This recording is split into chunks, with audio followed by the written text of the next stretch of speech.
আসসালামু আলাইকুম। পার্টস অফিসের কিছু বিষয় আমি আপনাদের এখানে শেয়ার করতেছি। এখানে পার্টস অফিস নাউন কোনো নাম বা যে কোনো নাম বোঝায়, যেমন ঢাকা রহিম রিভার পয়েন্ট ইটিসি।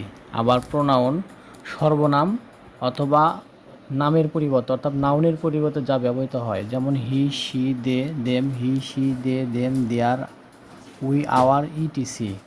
আবার অ্যাডজেক্টিভ হলো দোষগুণ অবস্থা প্রকাশ করে, যেমন good bad, beautiful, nice, fine, fat, them, tall, etc. আবার ভার্ব হলো কোনো কিছু করা, যেমন ধরেন do, go, sleep, etc, run, তারপরে ড্যান্স, তারপরে কিল, ফাইট, ইটিসি। আরও অনেক কিছু থাকতে পারে, আমি বিস্তারিত বোঝাবো ধীরে ধীরে।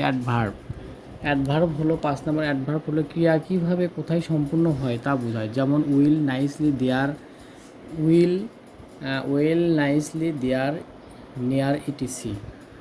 প্রিপোজিশনটা খুবই ইম্পর্ট্যান্ট। প্রিপোজিশনের একটা পার্টি আছে প্রিপোজিশন। এখানে ওয়ার্ডের আগে বসে পূর্ববর্তী ওয়ার্ডের সাথে ওই ওয়ার্ডের সম্পর্ক স্থাপন করে, যেমন in into, for, from, to, of, etc. আবার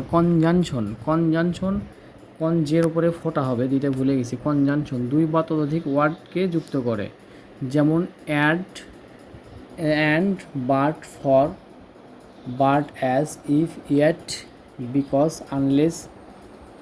আনলেস, ইটিসি। ইন্টারজ্যাকশনটা হলো আনন্দ দুঃখ, হঠাৎ প্রকাশিত বিষয়, ঘৃণা, উভয় ইত্যাদি প্রকাশ করে, যেমন এলাস, ফাই, হুশ, হুররে ইত্যাদি।